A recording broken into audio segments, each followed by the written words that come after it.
We're Immobiliser Fit, and today we fitted an Autowatch Ghost 2 on this 2017 Range Rover Sport. So a thief gets the key, as they do, they clone these, get in, try to steal the vehicle. Going to go to start, but not actually start up, and then switch off. There we go. So what the customer has to do is ignition on, go through the push sequence that they set. We've kept it nice and simple at 1, 2, 3, 4. We'll get a double flash from the indicators. And now we can start the vehicle up.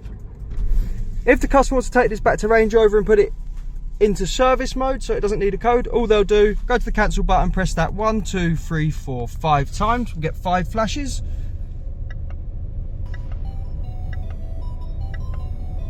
And that turns the system off. So now when it goes to Range Rover, you turn the vehicle off, leave it with them, just hand them the key. The vehicle's going to start up like there's nothing fitted.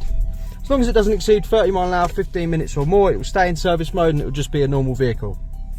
When you get it back, to turn the system back on, what you do, ignition on, pop your code in, 1, 2, 3, 4, like we have set at the minute, get your double flash as usual, and that turns the system back on. So we'll give it 10 seconds, and then we'll try and start it just to make sure that we're protected, and the immobiliser's been turned back on. Try to start, vehicle starts and cuts out. As you can see, not going to start. To get one of these fitted, give us a call on 0208 212 7393. We're Immobiliser Fit. This is the Ghost 2 on a 2016 Range Rover Sport. Thanks for watching.